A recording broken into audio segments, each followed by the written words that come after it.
Muy buen día, amados míos. Soy Randy Garvey. Bienvenidos a Eri Podcast. Me da mucho gusto estar con ustedes una vez más y continuar la serie que ya comenzamos hace un par de semanas sobre el igualitarismo versus o contra el complementarismo. Esa es toda una boca de palabras para pronunciar, pero lo que se trata es que, ¿será que la mujer es igual al hombre, es inferior al hombre, es superior al hombre? Pues esas cuestiones vamos a estar tocando. Ya llevamos dos series donde comenzamos con, pues, el principio, el libro de Génesis.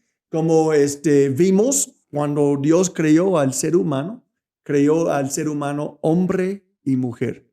Voy a hacer un repaso rápido. Vimos que cuando Dios dio el mandato de ser fructífero, de multiplicarse y de someter todo lo que había sobre la faz de la tierra, lo hizo hablando tanto con Adán como con Eva. Es decir, que si checas Génesis capítulo 1, Dios habla en ustedes, está hablando con los dos al mismo tiempo.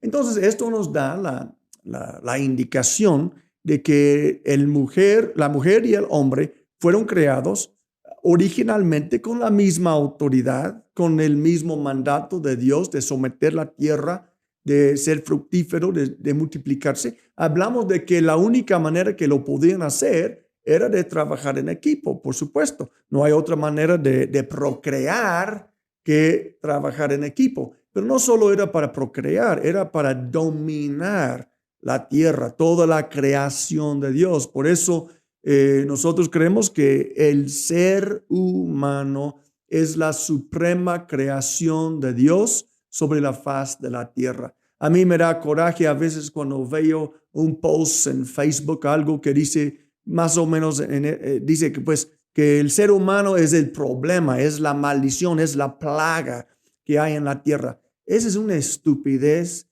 como no te imaginas, porque la verdad es que el ser humano es la suprema creación de Dios en la faz de la tierra, sobre la faz de la tierra. No hay un animal que se compara con el ser humano. Claro, no estamos diciendo que el ser humano no ha hecho mal en destruir la tierra. No tienes que ir lejos de donde estamos en el estudio para ver el río Zahuapan destruido por los malos costumbres de los seres humanos.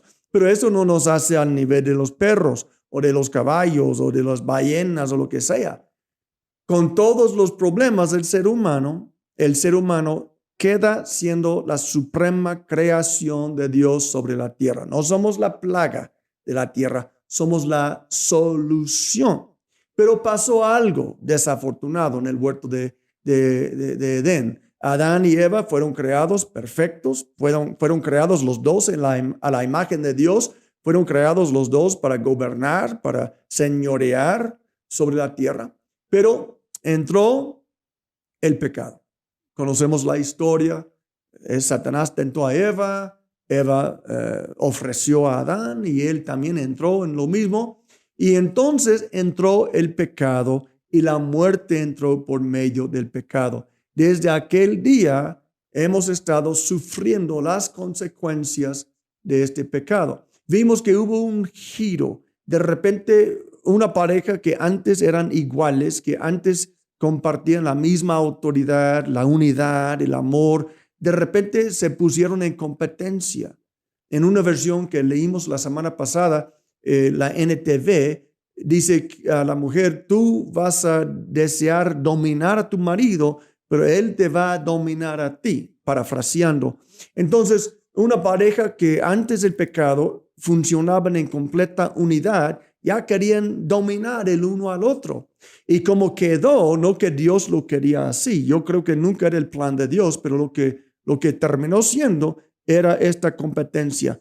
Una mujer que quería enseñorear sobre su marido o dominarlo, pero el marido, por la fuerza física superior que todos los hombres tienen sobre las mujeres, porque así Dios diseñó los cuerpos un poco diferente, ¿verdad? Cada uno, o muy, muy diferente, mejor dicho, entre hombre y mujer.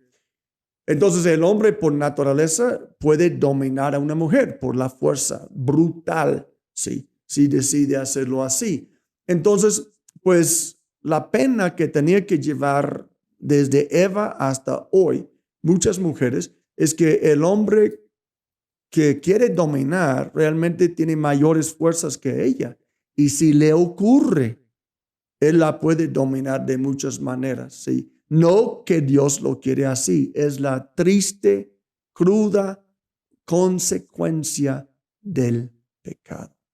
Ahora, Jesús vino para algo, ¿verdad? Vamos a ver que Jesús vino para restaurar lo que perdimos en el huerto del Edén. Una vez más, ¿qué vemos en el huerto del Edén antes del pecado? Porque lo recuerdan que luego, después del pecado, Dios los corre del huerto. No podían quedarse en el huerto. Entonces, cuando hablamos del huerto del Edén, cómo era la mujer, cómo era el matrimonio, estamos hablando de antes del pecado. Entonces, antes del pecado, con una perfecta unidad, una autoridad compartida por partes iguales, parece, ¿verdad? No hay mucha información, pero no hay ninguna indicación que Adán era superior a Eva antes del pecado.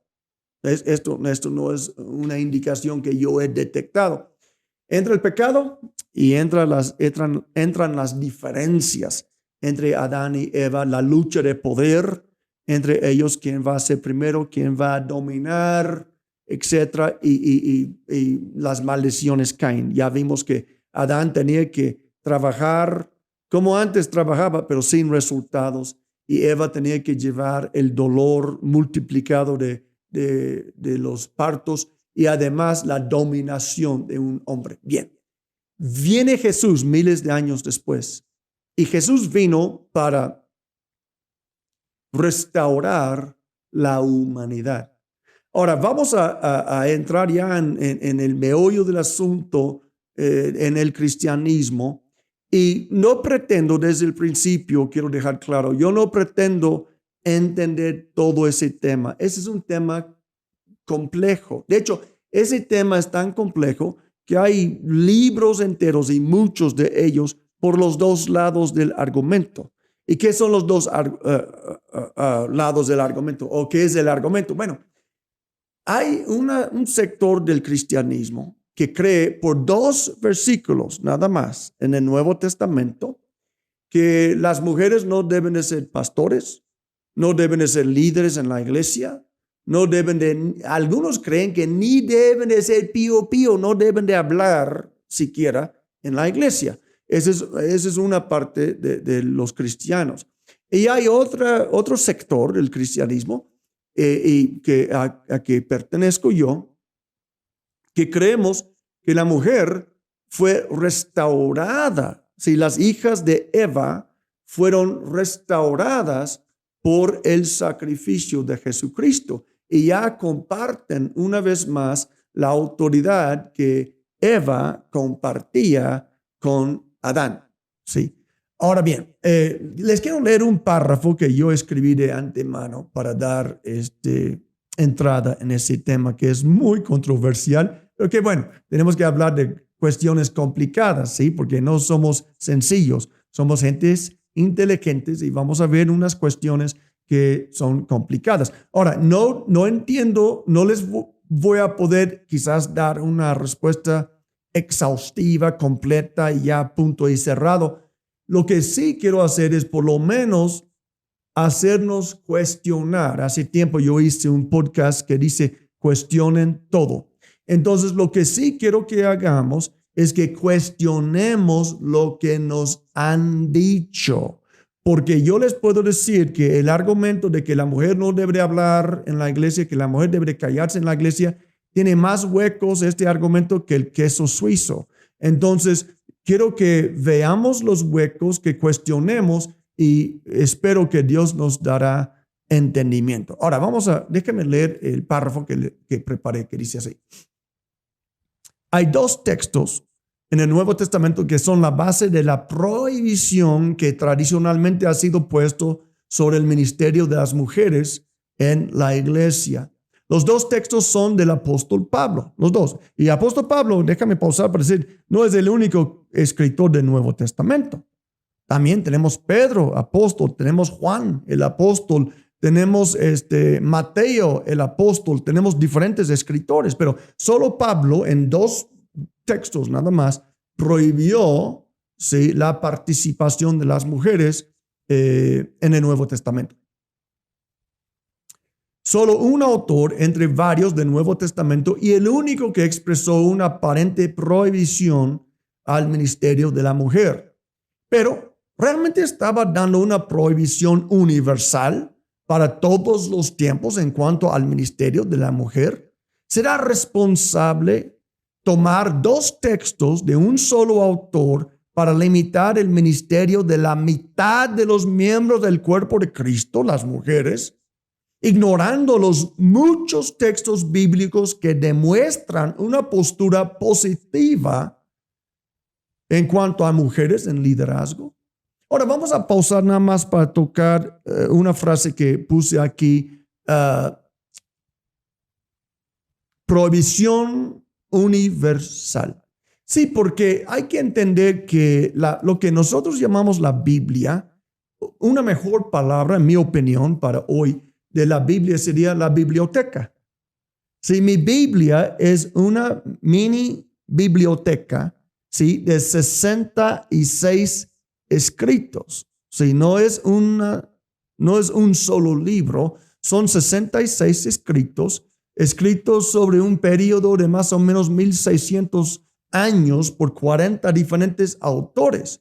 Eso es lo que nosotros reconocemos como el canon de la Sagrada Escritura o la Biblia. Ahora bien, cada carta o documento de estos 66, cada documento fue escrito a un grupo de personas específicos. Fueron escritos por una razón específica.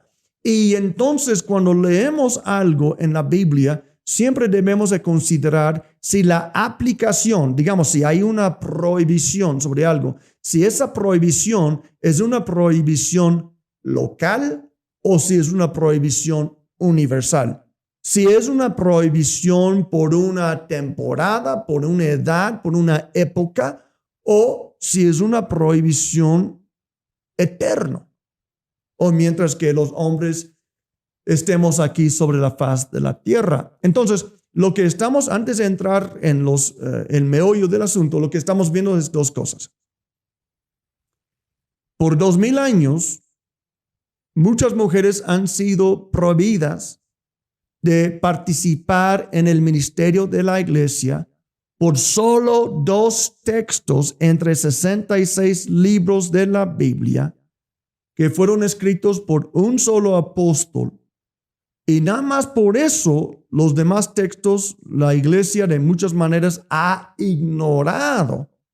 Y así hemos marginado la mitad de nuestra fuerza laboral en la iglesia, que es la mujer. Entonces, lo que queremos hacer es examinar esta postura para ver si tiene la fuerza para mantenerse de pie como tradicionalmente ha sido. No olviden una cosa, por 2000 años los líderes de la iglesia han sido mayormente hombres.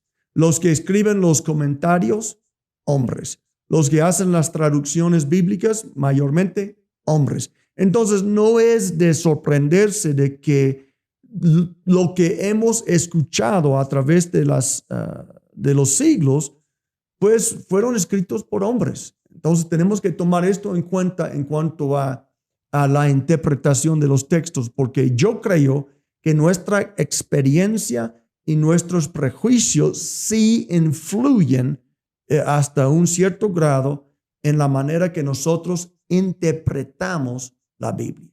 ¿Ok?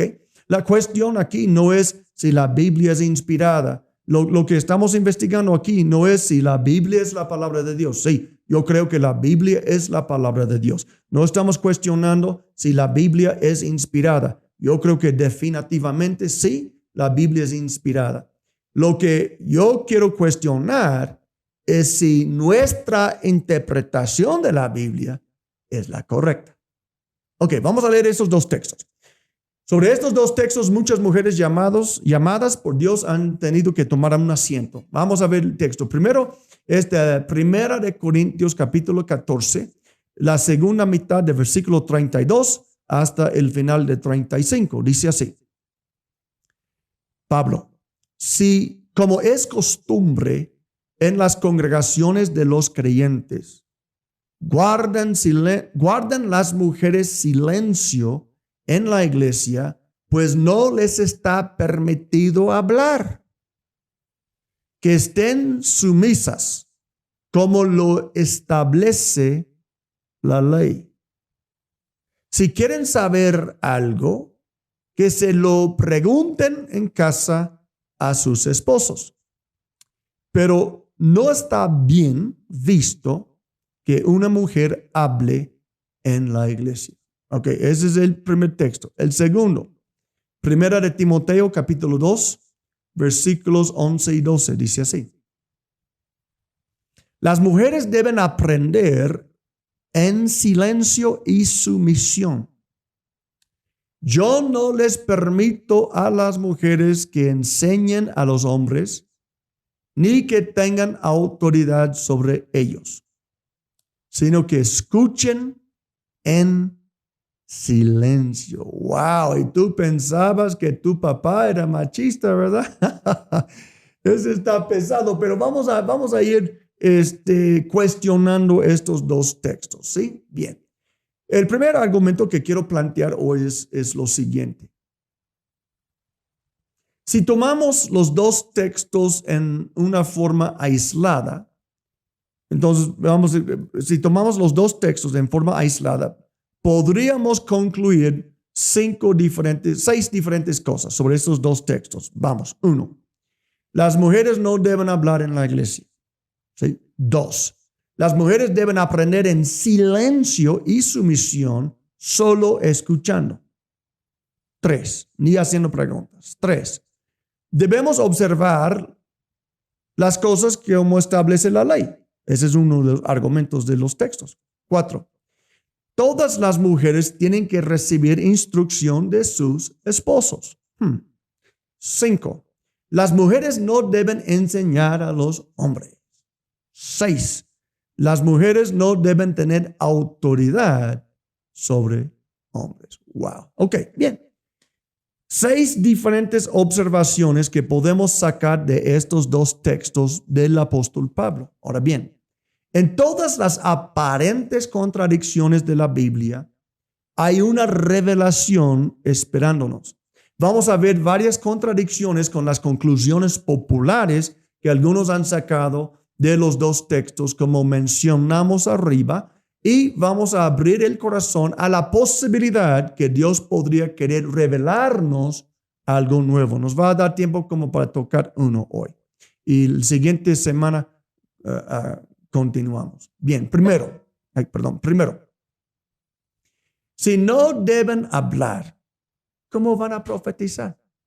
La primera conclusión que sacamos de los dos textos es que las mujeres no deben hablar en la iglesia. Ese está bien claro de estos dos textos. Entonces, mi argumento es, bueno, ok, si vamos a tomar esto como una norma universal, si las mujeres no pueden hablar en la iglesia, ¿cómo van a profetizar?